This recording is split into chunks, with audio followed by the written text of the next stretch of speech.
What is?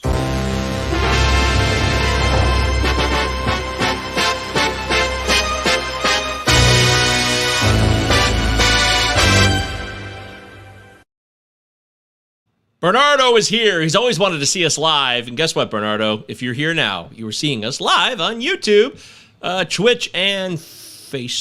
I wanted to play some music from this movie we're doing today, but I learned my lesson from the Last Action Hero. YouTube, you does not like when you play other people's songs, even if it's in tribute and, like, honor. We don't get paid to do this show, really. So, anyways, hey. Shit happens. Travis, Eric, Michael, we're doing Can't Hardly Wait today. Does it hold up or not? That'll be the central focus of today's show. Travis, you chose this movie, so we'll get to your reasons for why you chose it later on in this edition of the Cinema 9 podcast. Episode 125. You've done 125 episodes of this show. How do you feel? Well, you will do when this one's over.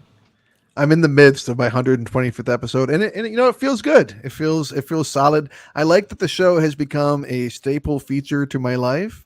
It feels like it's, 2 years. It's been a wonky 2 years in terms of time anyways, for everybody, like the, 2020, 2021, 2022 amorphous period in terms of time. So it's nice to have like something consistent for that duration. Time! Yeah, Chambers Brothers wrote about time in the 60s, Eric. You think time has changed since the 60s? Well, time has come today. Yeah. But my favorite part about the show, as I reflect on these last 2 years, I get to see so many movies again that I may have just kept on the shelf, and some I just know I never ever would have watched. So it's the surprises for me that keep me coming back. Oh, and I think it strengthens our movie knowledge. So if it comes up a conversation, you can.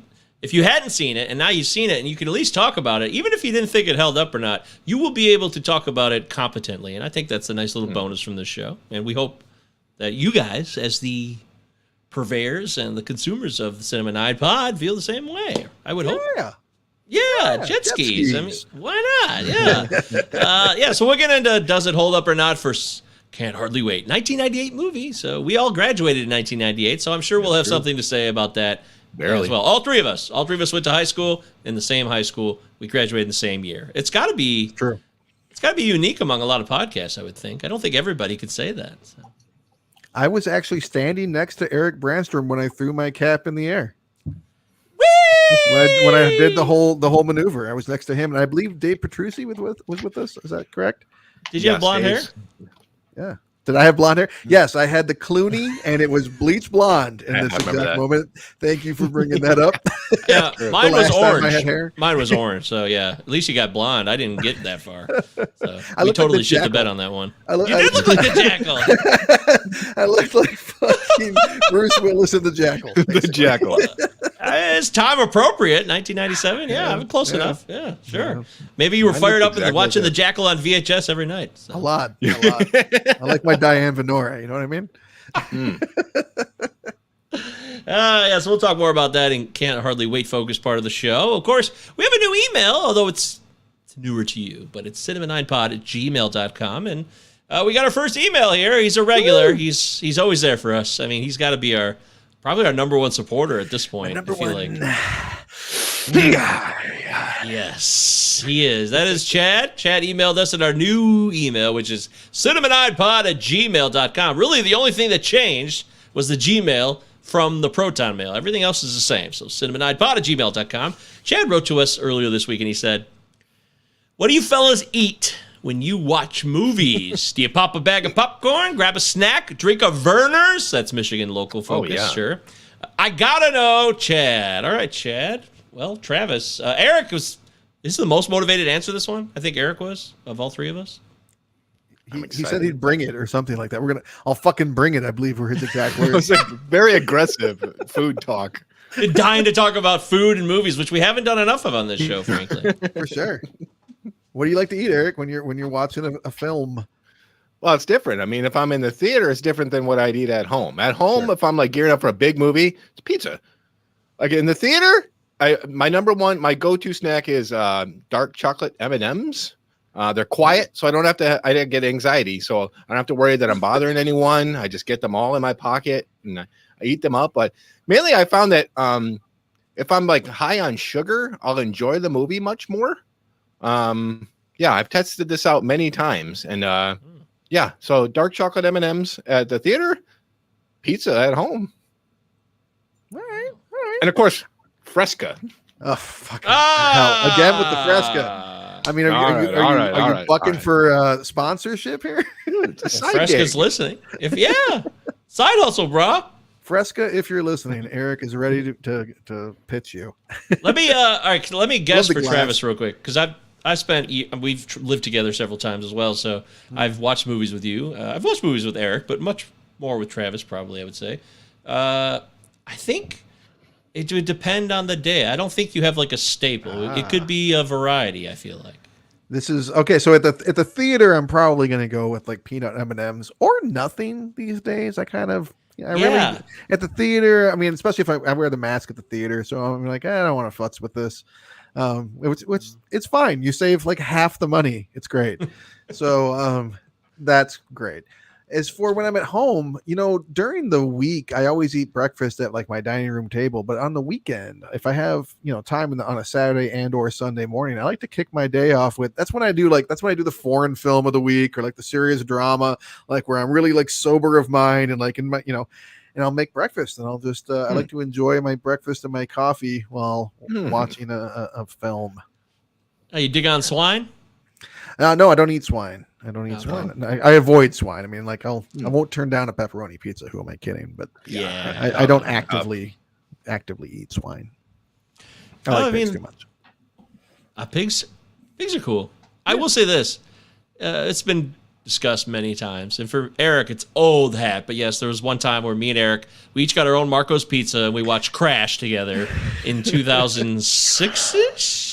Yeah, not the Cronenberg Crash though, right? No. The bad Crash. Highly well. I mean, Eric was there. Eric was there. I was there. We cried on our slices. We did.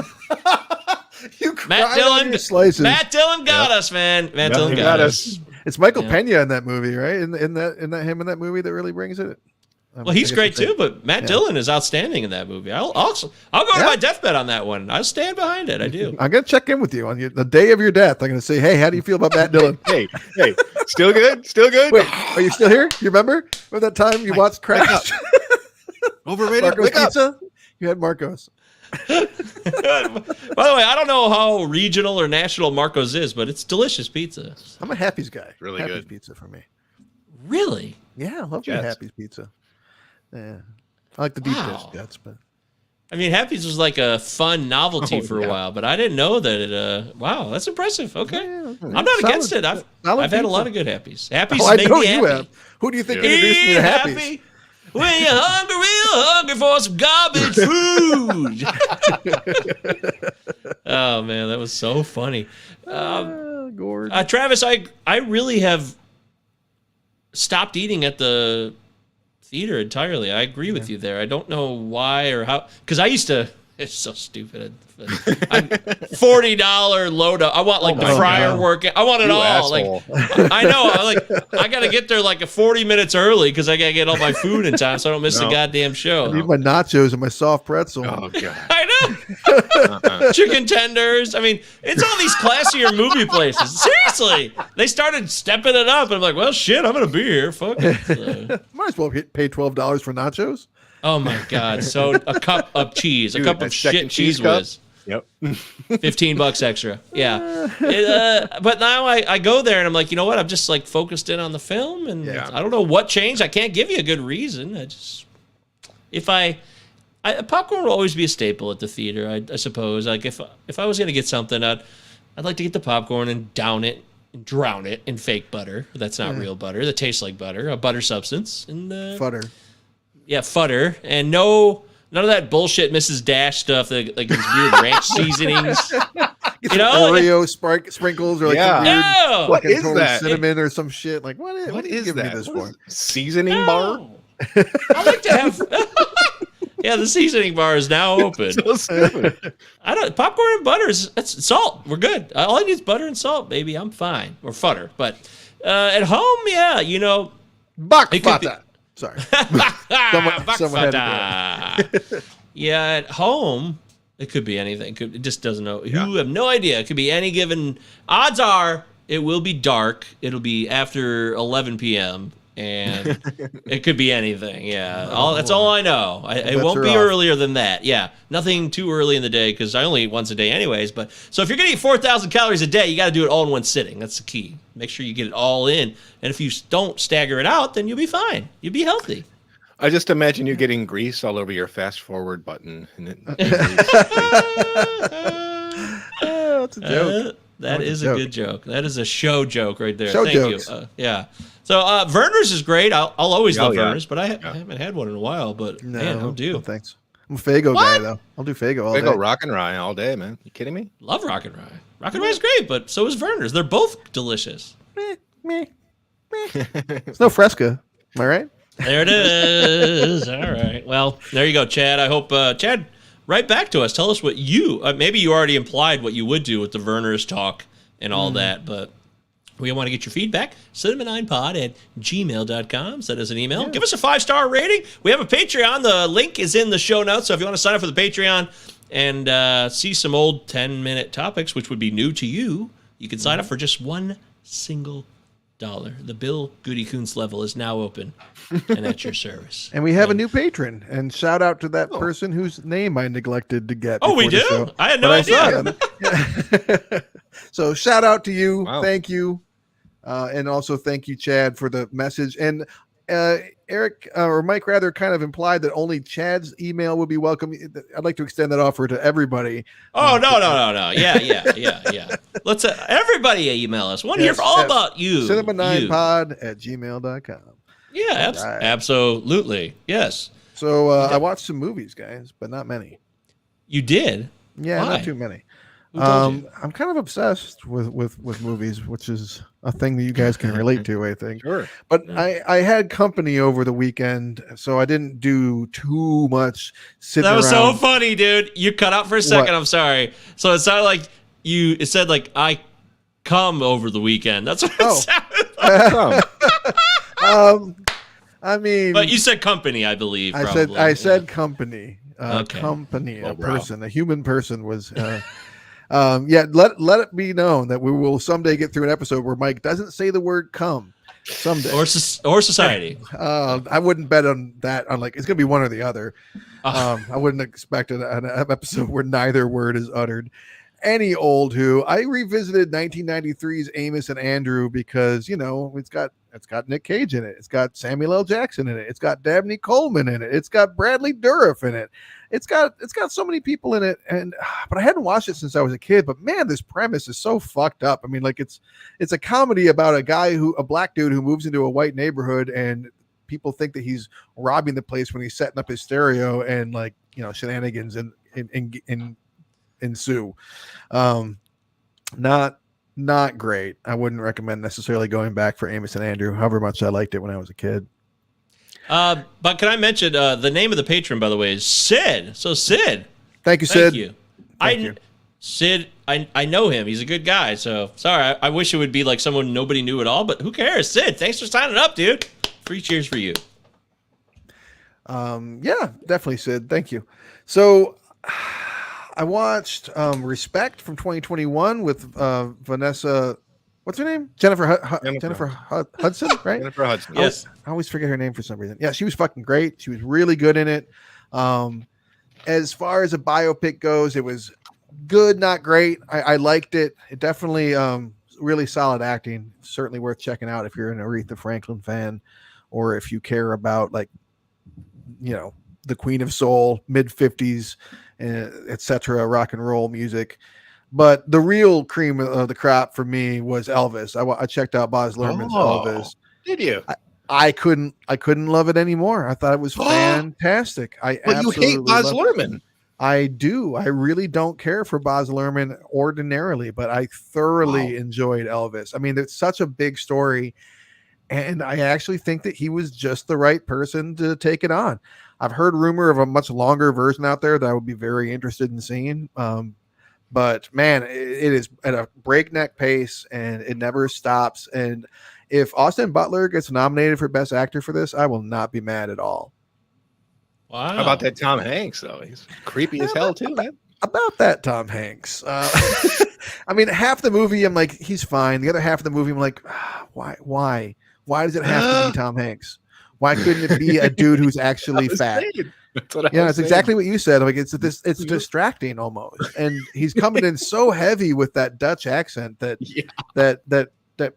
Colonel Tom Parker didn't really even have. So it's like, what is the purpose here? To see if I wanted to see if I could do a Dutch accent because it's really hard. I don't know.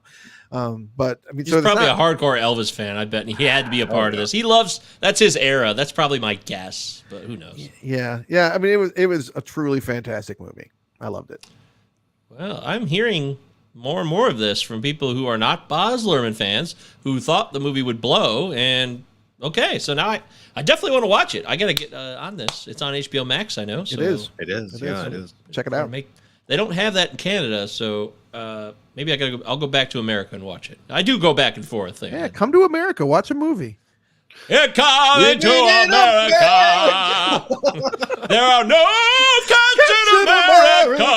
The streets are paved with cheese. Oh yeah, the Mouse of Minsk, baby. Yeah, that's great. Anything else, Travis? Oh no, that's all I watched. But now I want to watch American Tail. But yeah, I wouldn't be opposed to that being turned on. And I watched Can't Hardly Wait, of course. I heard about that movie. Okay. Oh, you know what I did watch also? I watched the first 40 minutes of the new Amazon Prime Rings of Power and went, and I turned it off. And I feel bad because like it's one of those. It's getting like bombarded from like racist fuckheads, people who can't handle anyone but white people being in movies. So I feel bad that I was like I hated it too, but for non-psychotic reasons. I just man, it was. You know what it felt like. You know how Walmart has like great value and you can get Samoa cookies any time of the year for like $1, but they're shit, as opposed to like the Girl Scout cookies that come rarely and they are actually really, really good. Even so, it's technically the same exact fucking cookie, but it's such like who cares about this? It's dry and anyways, that's how it felt. It just felt like an imitation. It just felt unnecessary. Didn't care for it. There's nothing wrong. We have a critical eye here at the show. It's Cinema 9. We review a movie in depth every week. Okay, so that's acceptable. Of course, it's not fair for racist assholes or bigoted people to get lumped in with criticism. There's a separate world between two, and I think that's very, very rational and fair. I do. So I just want to support you in your critical eye. I appreciate your support, my friend. You got it. All right, Eric. Eric. What do you want to criticize? Yeah, I didn't last 40 minutes. I watched like the prologue, and then that was it. I was like, I don't care. I don't care about the rest of this. I don't care. So self-serious. Yeah. Right? Yeah. So yeah, that's all I have to say about that. I've been really, really enjoying Light and Magic on Disney Plus. I'm like, I used to be obsessed with like the history of industrial light and magic, like in the 90s. That's all I would think about, talk about. I still remember sending out for the making of Star Wars through a Corn Pops promotion. I had to collect all the UPCs and send it off, and they sent me a VHS of the making of Star Wars, and I would watch it every single day. And then I decided that I wanted to be an animator and work for ILM more than anything in the entire world. And I took a class on computer graphics, and I immediately changed my major because I hated drawing on the computer. But yeah, this is a fucking fantastic documentary directed by Larry Kasdan, who of course screen wrote the episodes 5 and 6. It could not be more meticulous in its detail of the founding of this company and the state of the art visual effects that were birthed by the 1977 classic and continue to this day. I love it. It's a fucking fantastic, engrossing series if you're into special effects. Cool. Really good. We have a friend. I won't say his name, but he kind of made it happen. Actually, he made it happen. He did. What? I detect a hint of jealousy. Is all. Hey, what's the? We might truly be seeing him in a month, like from this moment. Yeah, I'm looking forward is it going to happen? Does anyone think it'll happen? I don't know. Hope so. I would love to see it happen. Yes. If you're watching this, Paul, we want to see you. You said his name. You said his name. Now he's gonna come and haunt us. There's a lot of Pauls. I feel like there's at least 75 Pauls in the United States. There's at least 75, 80. You're listening to Paul talk. It's a Paulcast. Hey, 30 Pauls agree. Come on. 50 million Pauls can't be wrong. You know what? I've been reading my kids at school the Witches, the Roald Dahl film. So I decided if we end up watching the original Nicholas Roeg film after we finish this book, I better take a look at it and see if it's appropriate. You ever seen this fucking movie with Angelica Houston? Many times. What is this? I love it. How is this a movie? It's so good. You said it was the Witches? Yeah, the Witches. You didn't grow up with? I grew up with that one. No, I've never seen it. And I'm only like a chapter into the book with them, but like I turned the movie on. I'm like, it's like an hour-long sermon by this nasty ass fucking creature that Angelica Houston plays. All she talks about is killing kids for like an hour. What is this? It's it's classic dark children's stuff.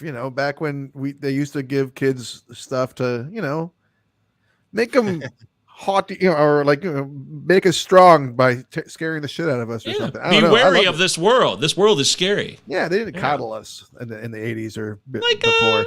I don't know, right? like not a Dark Crystal, but I don't know, something. Labyrinth, like it was Jim Henson produced, so you have practical, like the rats in it. I loved it. Like every time they'd show these rats, I didn't think I would care, but I loved them because they're cute little puppets.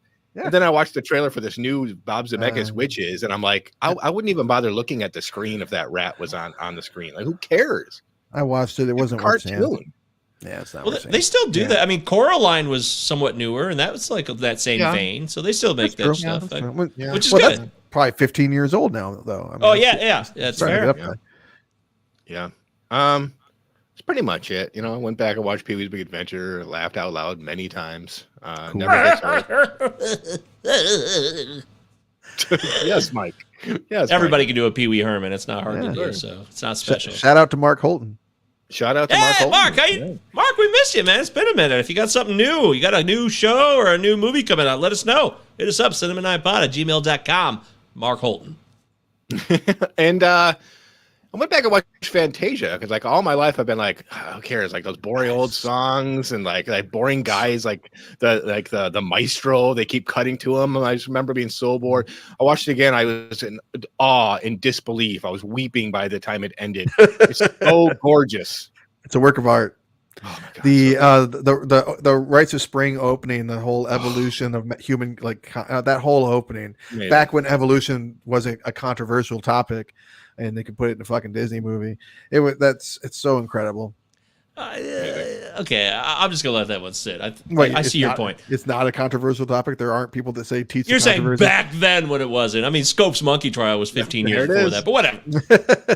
Okay, that's why I said I don't want to open this. I don't want to do that. You're right. You raise a good point. No. You raise a good point. Oh wow, thank you. I appreciate I concede the point. There you go, gentlemen. Good Clarence Darrow in here. All right, there you go. William Jennings Bryan's going to show up. It's going to be intense, man. Let's inherit that wind. That's when populism was populism, damn it. Michael? Okay. I stopped movies. I stopped watching those the befuddled, the baffling, the the bamboozling documentary. That was the word. Wow, befuddled, baffling, bamboozlement. That's fun. Those are 3 fun B's. That is fun. That's a triple word score. So I stopped watching those docs. So I'm off those now, and I feel like I wanted to watch the Elvis movie, but it hadn't come out yet. So fucking awesome. It was when I had the chance to watch the movie on Friday night. It was one night too soon, so I had to wait. I will watch Elvis. I want to watch Elvis. And other than that, I think there was... Oh, okay. So I didn't know this was a thing. In fact, Leanne's sister enlightened me that A League of Their Own was a TV show now. So I was like, holy shit, I love A League of Their Own. And it's like way more authentic, the show. And then, I mean, the movie's great. I'll always love the movie, but it was made in 92. And there's like a hint, I guess, of a lesbian. Maybe, I mean, Rosie O'Donnell came out later on, but like This show does a much better job of being much more authentic and honest about female athletes in the locker room and what would have really been happening there. It just wasn't public knowledge in the 40s. So I'm very much into the show. I've watched 3 episodes. I'm digging it, loving it, and I'm definitely going to knock the rest of that out as soon as I can find some time. But I guess the only other movie I got to watch was Can't Hardly Wait, which makes me sad because, I do have 2 movies that I had lined up. I just wasn't able to pull the trigger on them, so I can't bring them to the table because I didn't watch them. Well, that makes sense. Yeah, that's usually how the show works. Anybody watch that Alanis Morissette doc on HBO Max? It's been out for a while. It's been out for a while, but I did not see it. No, I'm not a huge fan. I don't hate her or anything. I'm just not a fan. I want to watch it. I just haven't seen it. I'm interested.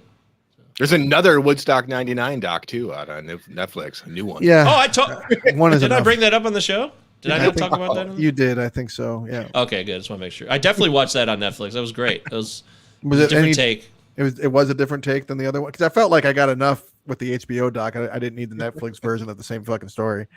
Well, the HBO one was a lot more focused on like a social positioning of the time frame, and the Netflix one's a little more straightforward. Gives you some other stuff from the perspective of a wider swath of all the people there, but it's I suppose there would be like a huge revelation outside of a few nuggets. So yeah, you got. I like more than a couple nuggets, Okay, I mean, you're either a 10-piece guy or a 20-piece guy. I mean, right? I want at least 10 nuggets of new information here. Line them up, dip them in ranch. Hot mustard. You kidding me? What? Sweet and sour? Are you kidding me? No, hot mustard. Hot mustard. Honey mustard, maybe. We're back on food talk. You're welcome to chicken nugget talk. Hey, you guys like chicken nuggets? Just wondering. We got a question from Bernardo.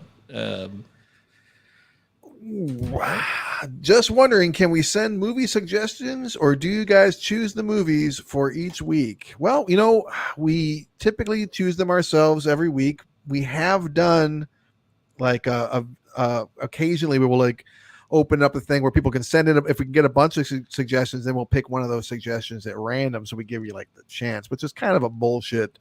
That's not like, hey, yeah, you can suggest a movie. You're like, oh, you might get a chance to suggest a movie, which is less rewarding.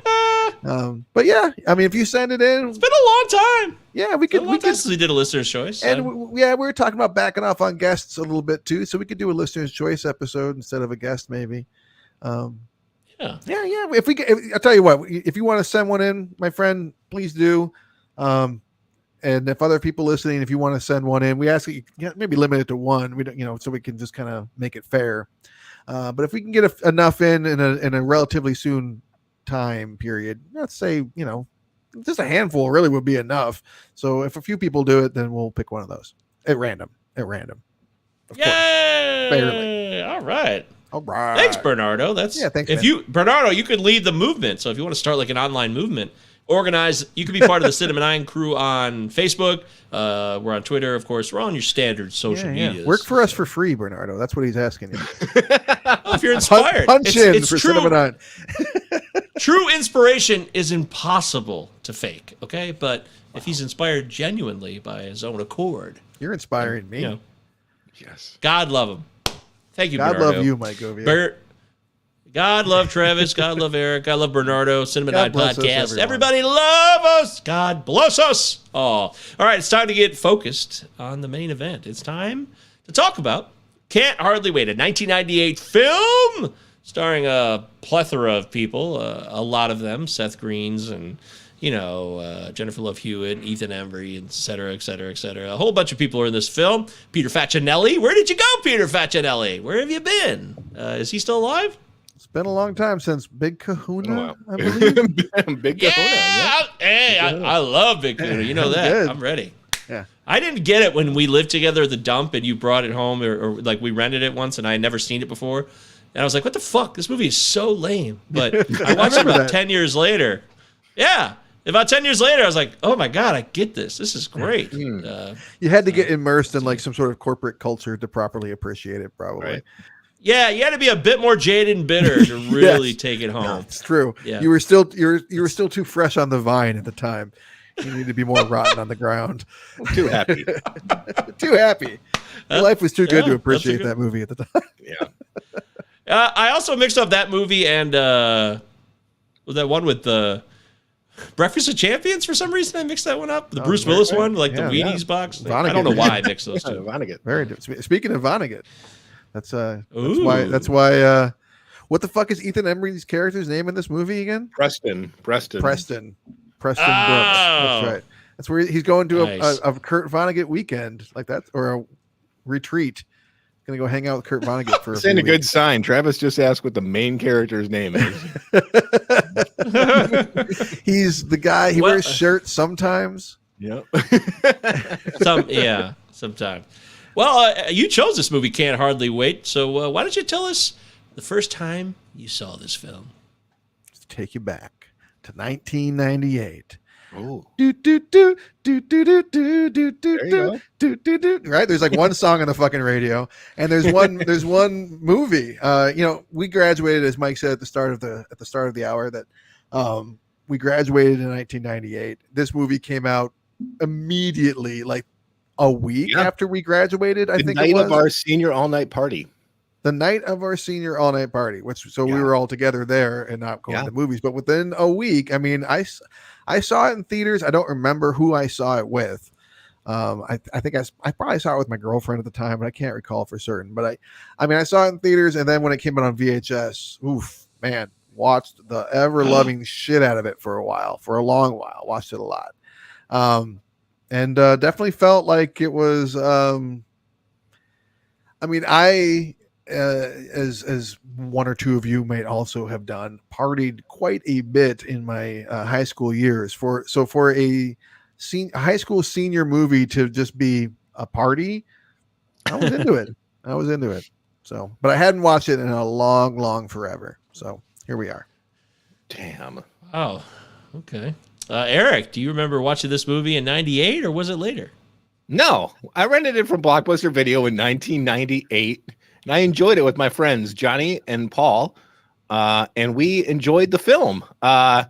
You see, I had never been to a party like in high school. You were William Lichter. So I couldn't relate to anything besides maybe William Lichter. So I remember laughing at that part. I do remember liking the film quite a bit, especially all three Smash Mouth songs. All three. Wow. Smash Mouth songs, heavily featured Smash Mouth. Yeah.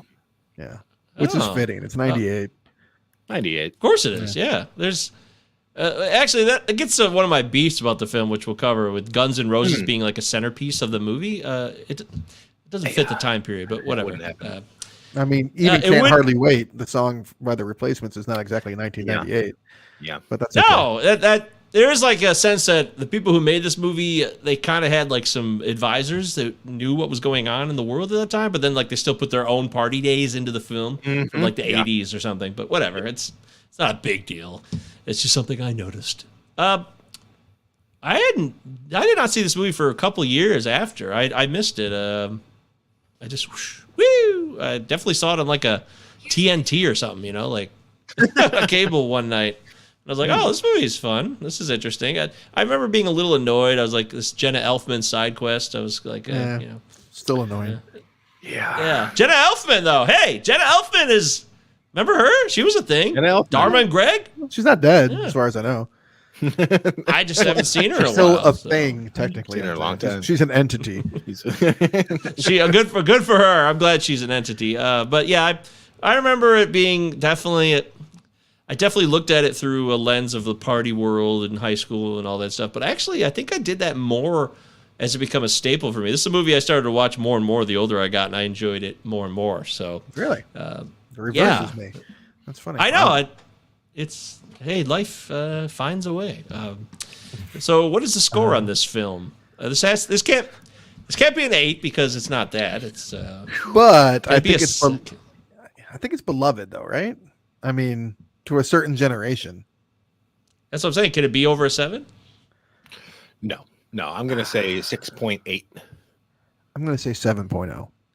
I feel like it's a 6, 7. Like there's people who love this movie, but then other people are like, what the fuck? Or there's also stuff with this movie that didn't stand the test of time. We'll get to it. There's some issues. Okay. Yeah, of course there is.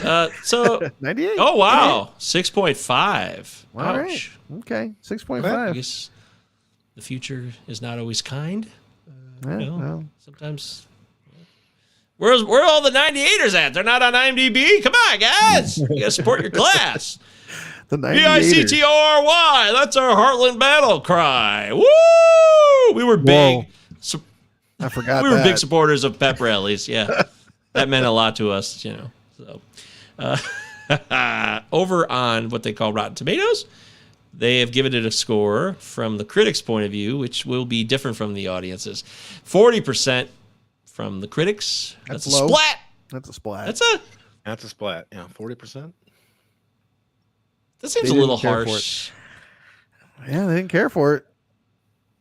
Yeah, okay. Well, What can you clearly say? they didn't. That's Yeah. I just feels like it's not like it's a well done movie in terms of like it being a structured. I don't know. It's not like a piece of shit. So 40 seems harsh. 63% from the audience. So That's definitely lower than more of a. That's lower than I would have guessed from the audience. But maybe it's not as I- beloved as I thought. Ooh. Back in the day, people reviewed this movie. Some people like, boy, I don't know who's going to chime in on this one. Peter It could be Travers? anybody. This is prime time for him. Hey, Peter. Ann Hornaday reviewed it in There she 2014 from the Baltimore Sun. And she said, youth may be wasted on the young, but it's a drop in the bucket compared to the time wasted pandering to them. Ooh. Well, as someone who was the exact demographic, I can tell you, it spoke to me. I felt more than Yeah. pandered to. See, she didn't get. You just don't get it, Ann. You don't get it, and horny See, day. we got Ann Horny Day. Horny day. I get that's finally the joke's been made. Roger Ebert back in the day. Roger reviewed this in real time, and he said, "The movie lumbers ungracefully from romantic showdowns to deep conversations to bathroom humor." Yes, that is affirmative, which I've always liked about the movie, because I like things to be, serious talk with bathroom humor mixed together is kind of my thing. But I do admit, I mean, like the romantic angle of the film is maybe the weakest part of the film, or one of the weakest. Yeah. I mean, Oh, with the amount of characters they're juggling here, I do like that if I'm not into one story, the next one's coming pretty quick. So yeah. I never minded them meandering too much. Same. one more positive. This is from Mick LaSalle. Pretty limited Hey, review Mick. number. Yeah. Hey, Mick from the San Francisco Mick. Chronicle. Old Mick. Hey, Mick. The directors get good performances from a talented cast. Sure. All right. That's He- about as he's run an as the mill as adjective. it gets. There's one adjective in there, I think. Maybe two adjectives. One more splat from the Globe and Mail across All the right. pond. Liam Lacey said, Oh, Liam wouldn't Man- get it. "Yeah, come on, Liam, you're not, that's not your thing. Do they have high school in Britain? I don't know." Ireland. Matt, Mike. actually, we have I don't mean to disrespect our wonderful viewer / listener who wrote us from Britain a few months ago. Remember? Sure. So, can't remember his name. He told us about that movie. That guy was great. So sorry, my bad. You're a dick. That's Mike Govier right here. Liam Lacey says manages to serve up new rock, 80s dance music, rap, and Barry Manilow. A combination custom made to annoy audiences of all ages. Oh man. I mean, this soundtrack is all fucking over the place. Were you It's guys nonstop. blasting Funky Cole Medina at your parties in high school? No, that's the 80s thing. Exactly. That's one of the beefs. Flashlight? I remember playing Flashlight more than Yes! one, that song was like we played that in the 90s.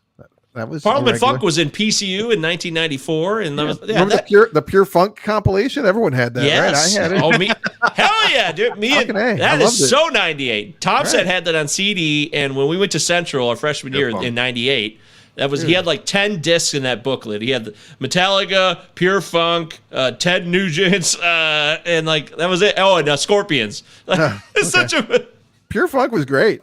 It was That's one more of of the a better pure- compilations ever. Yeah. More of a pure moods guy, you know.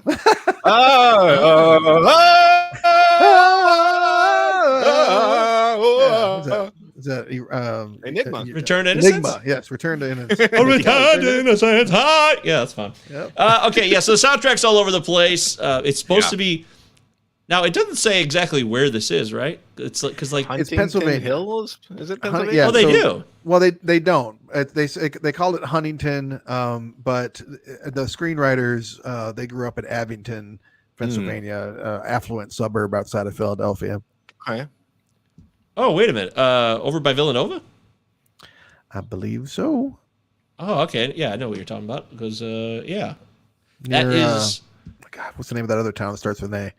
Yeah, it's that. Yeah, I know exactly what you're talking about. I'm thinking. Like, I worked there for like 6 months. I can't think of the name of the town. Pennsylvania talk. Not Ambrose. Anyways.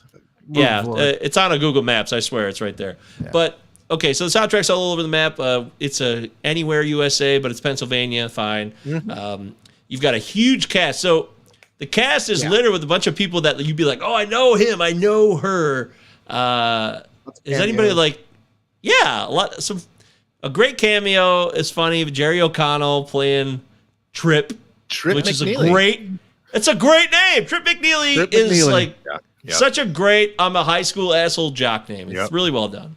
Eric, how'd you feel about that Selma Blair cameo? Loved it. Yeah, loved Selma Blair as like girl's friend number 2. Yeah, right. Yeah. Clea Duvall pops in. There's some Jason Segel in there.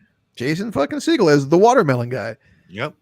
Oh, yeah, that's right. And, of course, we haven't even mentioned Charlie Korsmo. We alluded to his character, but Charlie Korsmo of Dick Tracy fame. And Siggy. Siggy. Oh, Siggy, yeah. Siggy. So how, Travis, now I don't know. I don't think I talked about this enough with you, Travis, but the fact they're wearing XFiles shirts, the truth is out there. That was so huge at this time. And that is definitely one of the parts of the movie that draws you into this time period outside of the chaotic movie soundtrack to me. So, yeah, that's very 1998. Their obsession with David Duchovny and X-Files and all that stuff. But one of the things I like most about that whole side thing is that like once William Lichter gets into the party, like he really doesn't even have that many beers. Like he like it's really he just needed to loosen up and like be around some people and like it's just like it turns out he's like a fucking party animal, which is probably says something about most people. I also will say that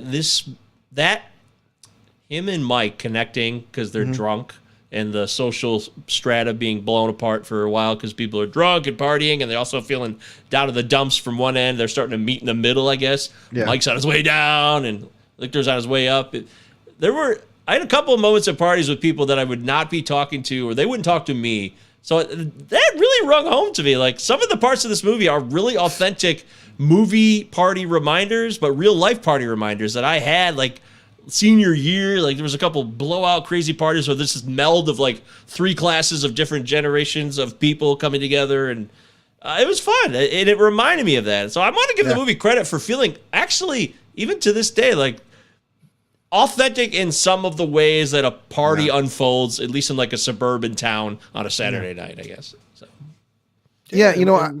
go ahead. Sure. Go ahead, please, Travis. Well, our high school, like any high school, how many people were in our high school? Was it 300 in our graduating class? I mean, was it like graduating class about 250? Yeah, 300. Okay, so in our graduating class and the other classes as well, we were fairly close to knit high school, just big enough to be like big, but or big-ish, but still small enough that everybody knew everybody. And there was cliques and whatnot, but especially by the time we graduated, like everybody was pretty much friends with everybody, and especially those last few senior parties, like it would be just a big old mix of all the different fucking archetypes. And I really enjoy that in watching the movie. I think there's some really well represented. There's the guys in the band. There's like the guys that linger around the keg, which there's always those guys at a party. There's like these, there's the stoner guys, the klepto. Like there's all these groups are like totally represented and totally believable. Like I'm like, oh, there's that guy. I know that. Oh, the remember when guy. Yeah, it doesn't have to be doesn't have to be the last day of high school to hang out with the remember when guy. Which character was most like you in this movie? I don't know. That's for someone else to say. I feel like I don't know if I can label myself. I have a hard time. Wow.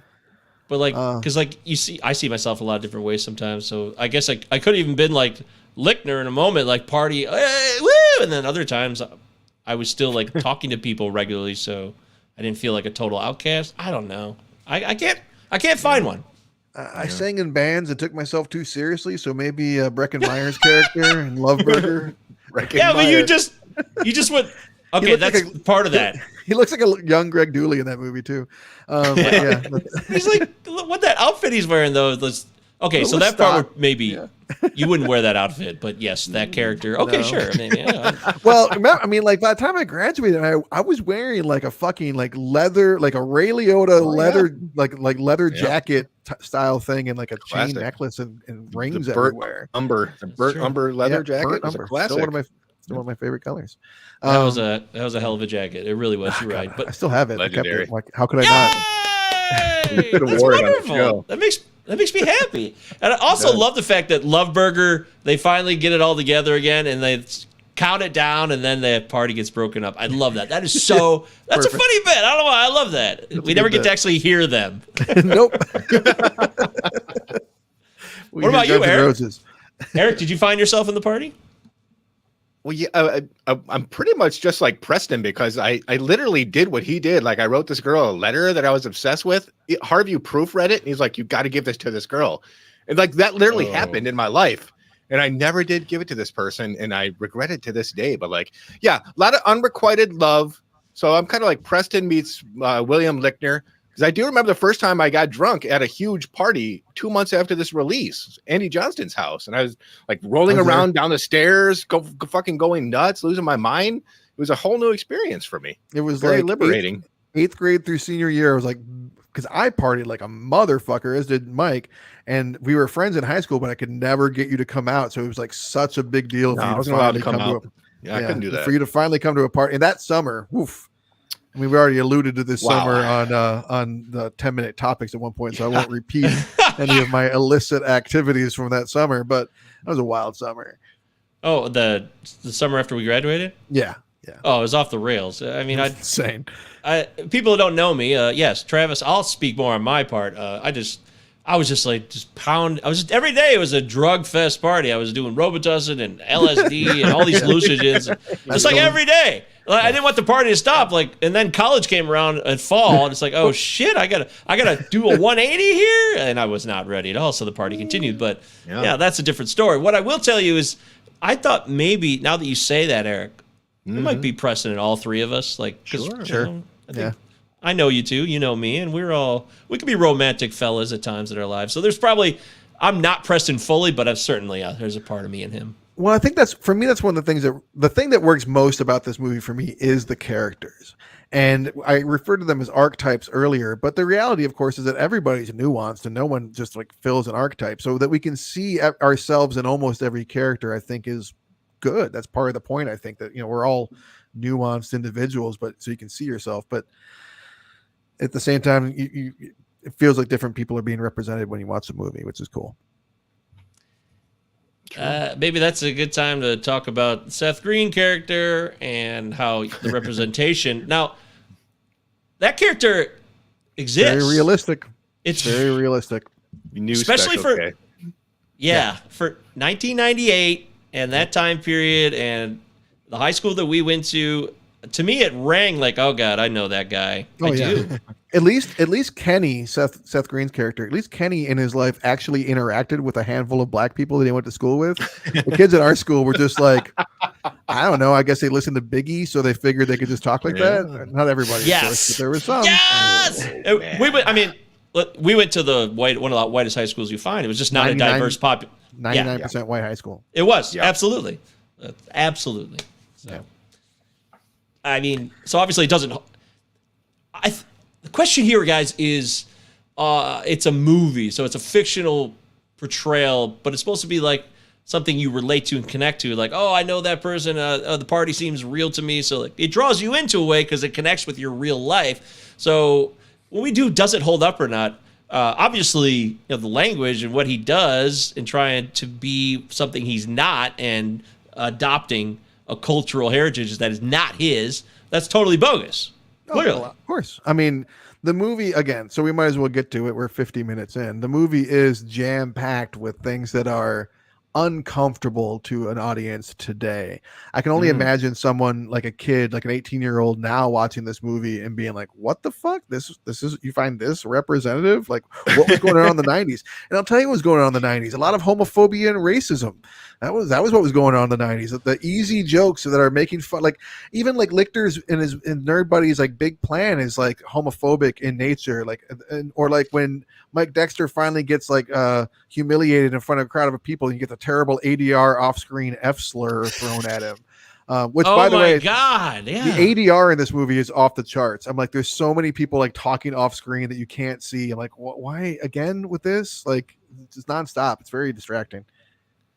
Yeah, but yeah, not as distracting as the F slur. Don't get me wrong. Yeah, the late 90s. Like the only thing worse than being called that word was getting an MIP.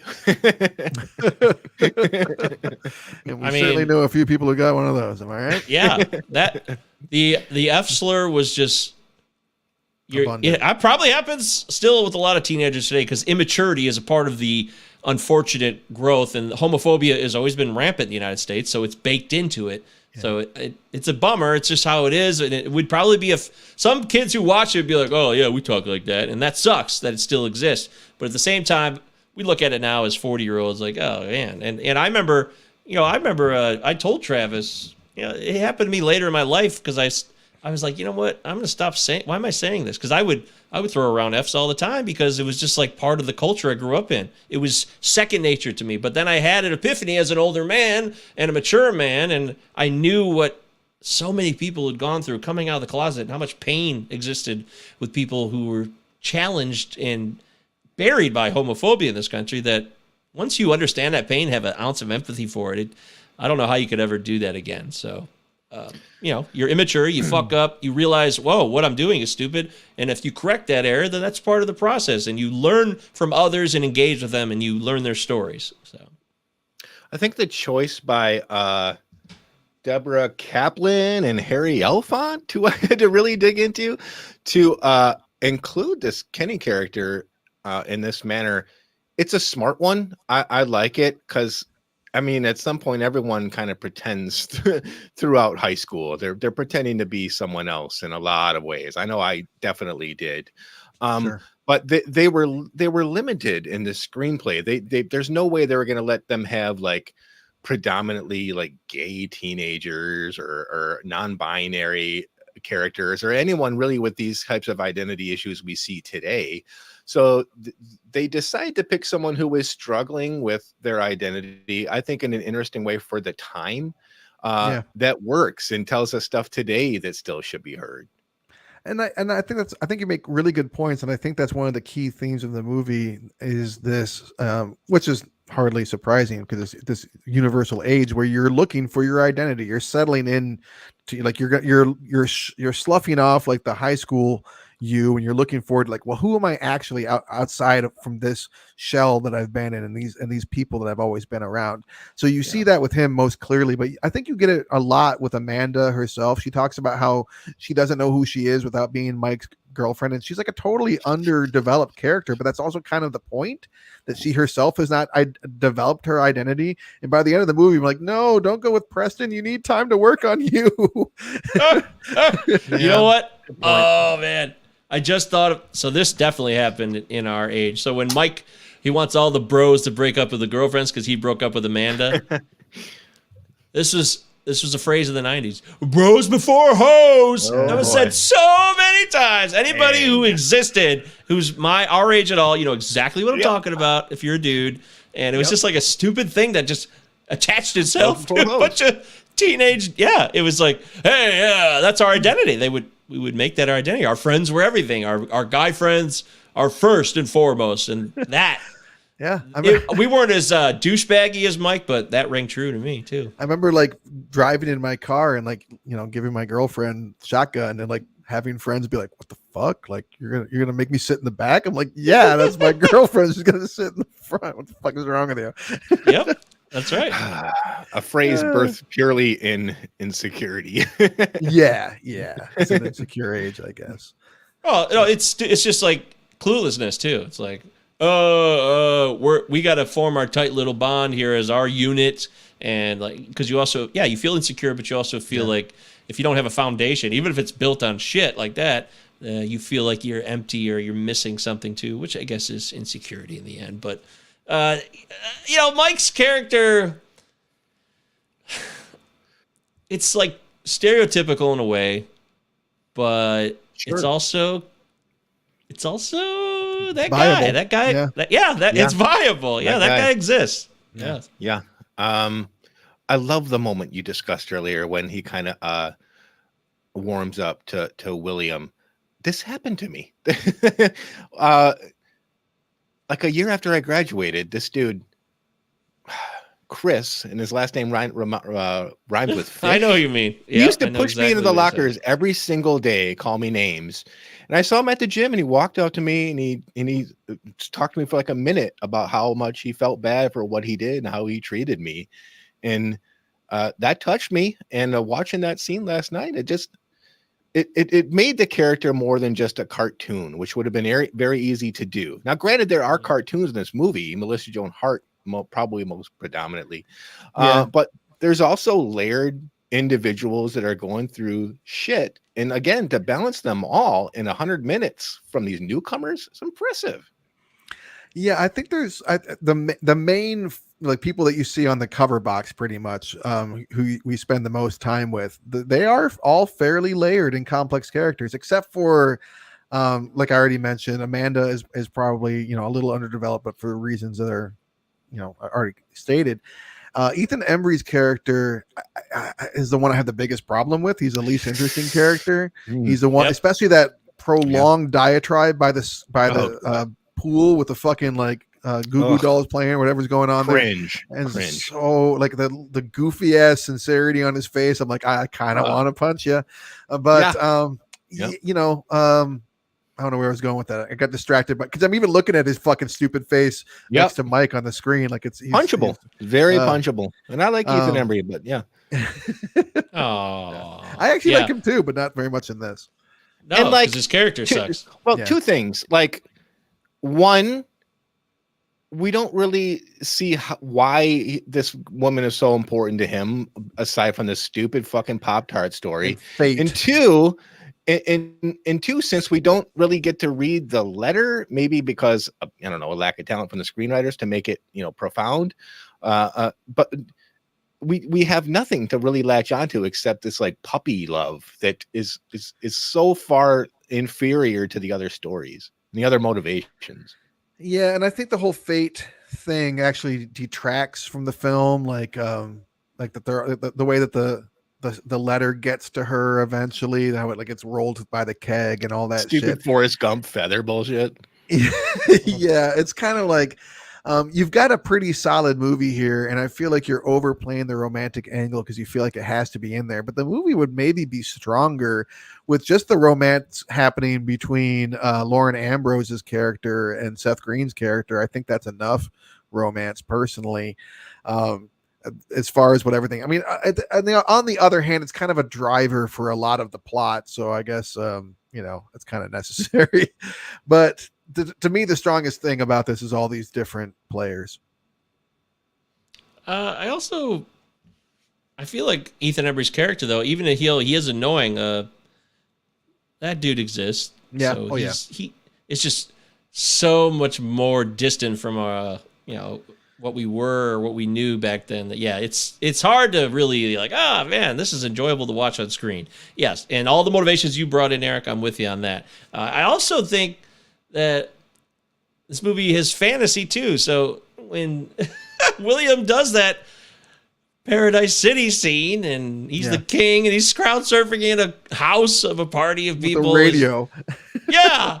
It's just stupid. I mean, it's just over the top and dumb, but that's fine. It's a fantasy movie as much as it is based in like your local town. So it actually it straddles that line a lot, where it's like part fantasy, part reality, and it goes, vacillates back and forth.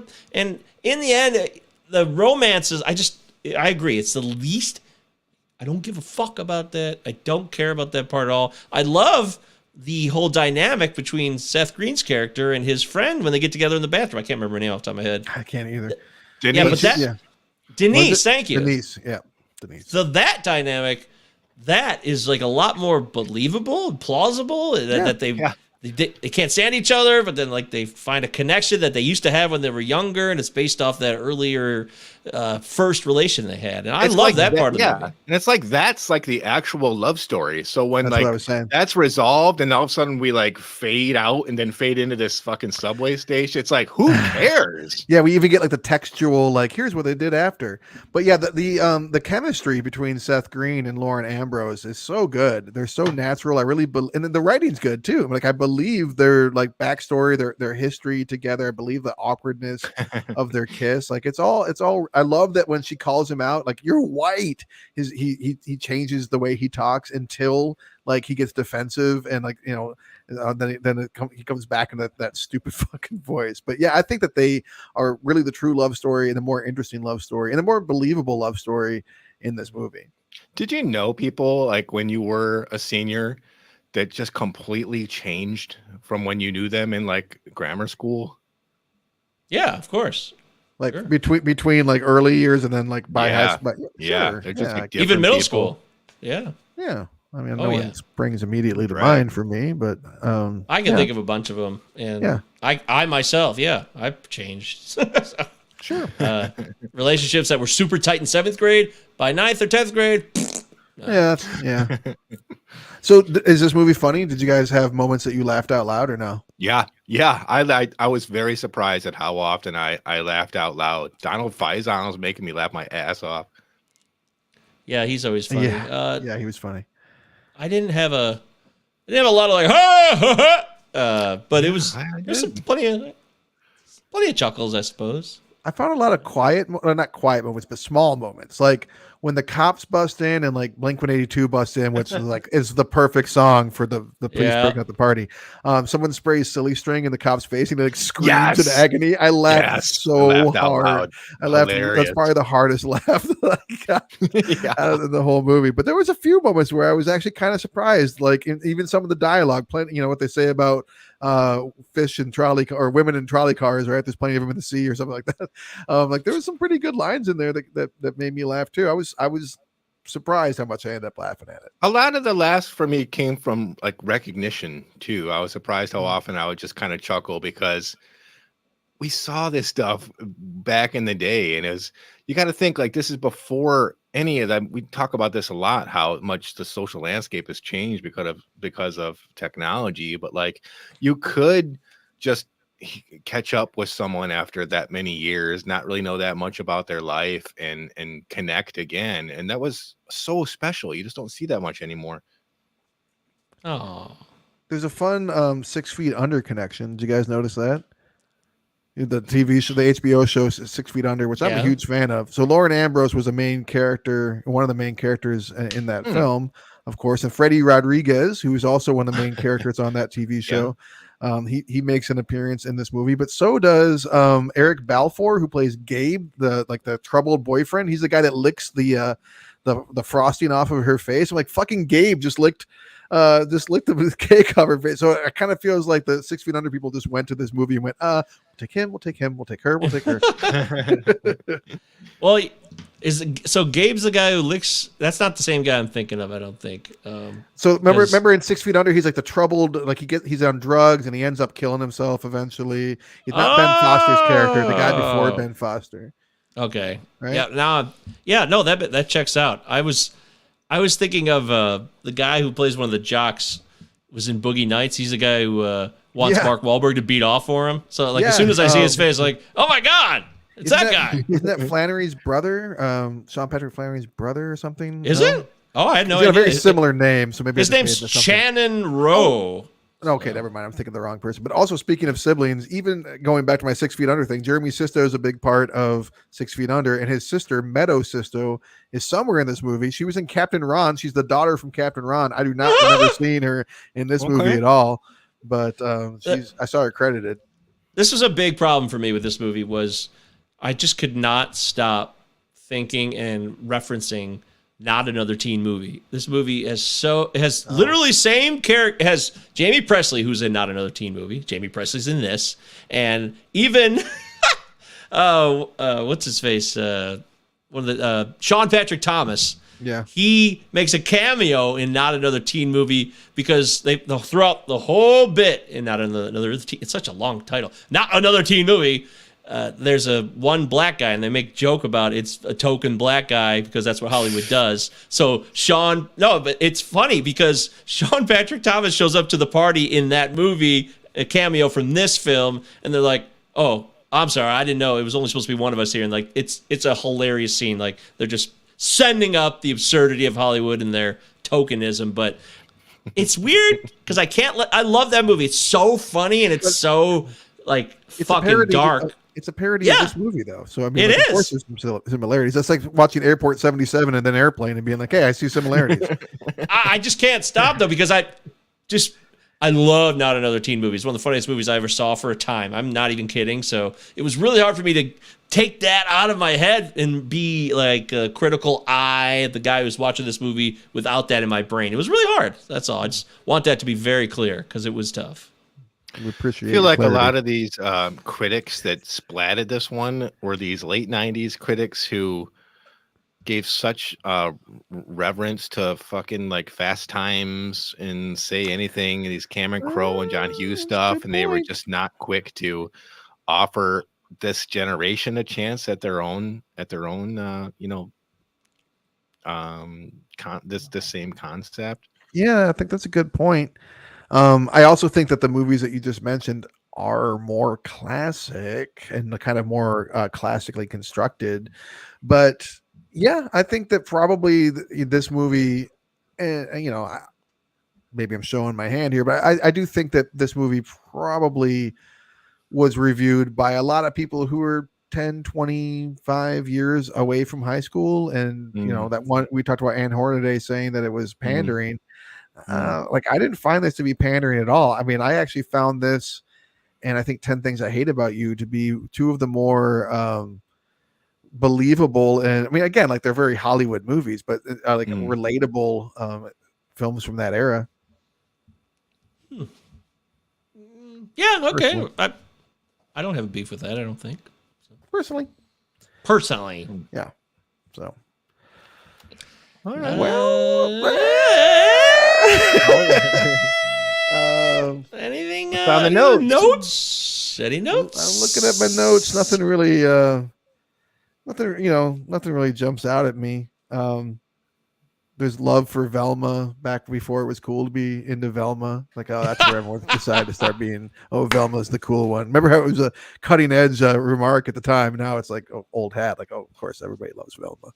Yep, that's a good call. That's a very good call. Yeah, I think that's all I really had to say, to be honest with you. I would agree. I think I'm good to go. Do you want to lead it off? Sure. I'm the one that brought this to the table. I was really felt like this could go either way. I was sitting down. I was like, it's been so long since I've seen it. I could see myself cringing through this whole thing and hating it very easily, or I could see myself being like, hey, this absolutely is great. So I really wasn't sure where to go with it. And there were parts of it where I very much cringed. There's, more than a few racial or like homophobic moments that are like, ooh, that's very 1998. I don't know that Jenna Elfman could make. I don't know if I've ever not cringed when I've seen her on screen, so that's kind of a given. Wow. But yeah, again, the characters of this movie is what really makes it for me. Even the small little side characters, we never even learn their names. Like, are you really get the feeling that like some of them are really good actors, like I mentioned, Clea Duvall and that kind of stuff. And some of them you could tell this is their moment. They're going to use it. Like the girl is crying and Kenny gets it like, oh, why do you look so sad? And she like looks over at her friend. Her friend kind of gives the kind of thing. It's so funny. Like she barely does in there, but there's so much natural, movement there, and just the way she acts. And that's like, it's par for the course. Almost every little side actor in there is doing a really good and believable job. So for me, this movie holds up because there's strong enough writing, but really strong acting from a lot of young actors that made this a fun movie to return to. I'm glad I brought it to the table. Beautiful. I'll go. It's not ideal at times, but a lot of what Travis said in there rings true.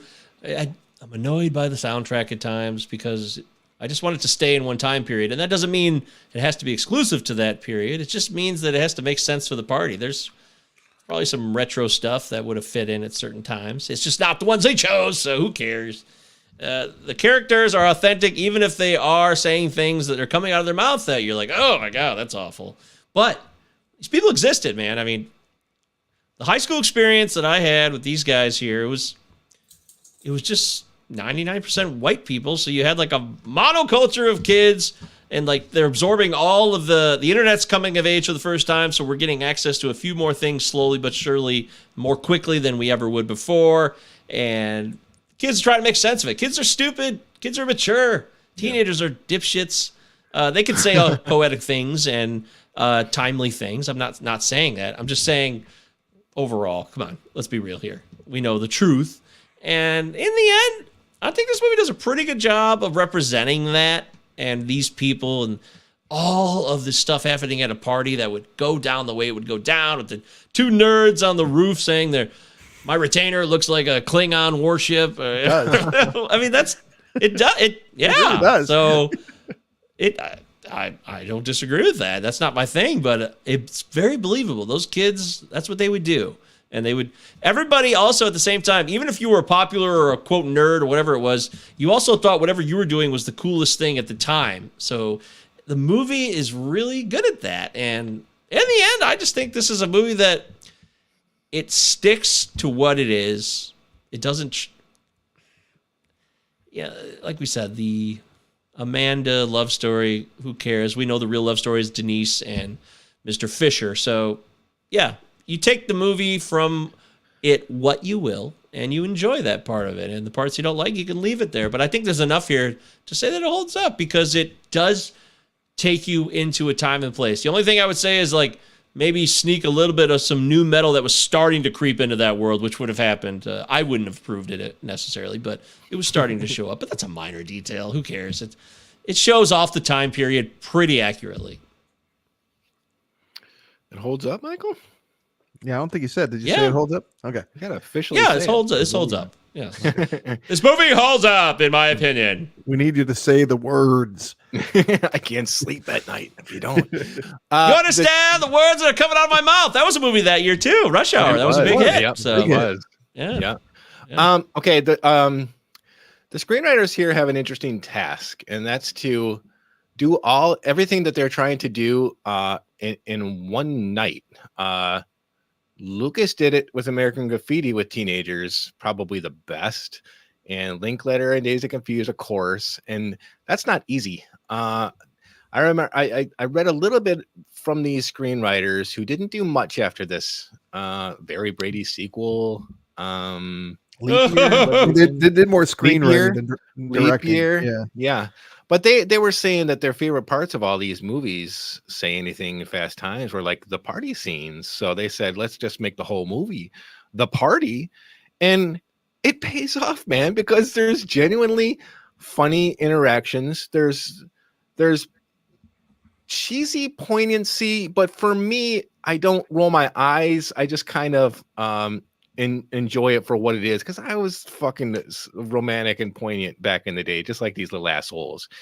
And I like these moments with Jerry O'Connell and Jenna Elfman, because I like the idea of savoring your age, for better or worse. And I think this movie does a good job portraying that. It's funny. I like that Dog's Eye View song, Umbrella. So I got a chance to listen to that again. It takes me back. It's fun interactions. You can do a hell of a lot worse as far as like teen movies in the 90s than this. It holds up for me. I dug it. All right. 3 holds ups. Yay! Way to go, us. We did it. We did it.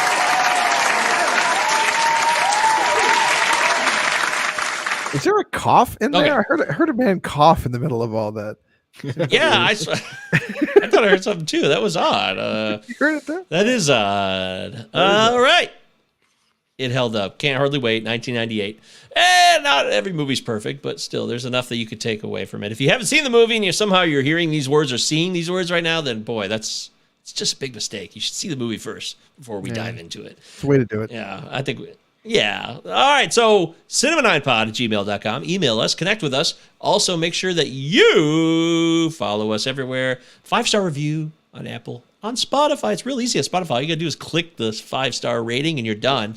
And then, of course, Patreon. And if you want to be the next patron for $1, that's all it takes. And when you say follow us everywhere, he means, online, on social media. Yeah. Leave us alone personally. Don't show up at our place of work. Fine. I thought it'd be fun to see what we do when we're not on the show. But hey, that's me. So. That scared me. Yeah. All right. Well, Eric Branstrom, it's time. Eric, what's the next movie we'll be doing? Well, the weather is changing. It's not quite October yet, so we're gonna. No, it's not. We're not Yeah, getting it's not yet. We're not getting into horror. He's like, don't bombard me with horror yet. don't bamboozle me with horror yet. Got a couple weeks. We will be stepping into darker territory. We're going to be stepping into dark science fiction territory. From 2013, we're going to take a look at a film that critics adored but baffled audiences. That I've been interested in re-examining since I first saw it, the one and only time that when it came out. The director we've looked at before, Jonathan Glazer, who gave us Sexy Beast. We're going to do Under the Skin. Fuck yeah. This has been on my list for a while, too. I watched it one time. It left a huge impression on me, so I'm ready to get into it again. Never seen it. So, yeah, here we go. Exciting. Second Jonathan Glazer movie. All right. Yeah, I've been wanting to revisit this for a while. I'm excited. Yeah, me too. Good call. Have we done one Spielberg movie? No. I don't know if we have. He's kind of, does it Always? hold up? I think. Yeah. Duel. Oh, we love Duel. Yeah. Duel. Okay, well, wow. All right. So Under the Skin next week from 2013. We will dive into that fully and completely and give you dark. So dark. Oh, yeah? So all right. Dark. Yeah. Okay, well, that's good.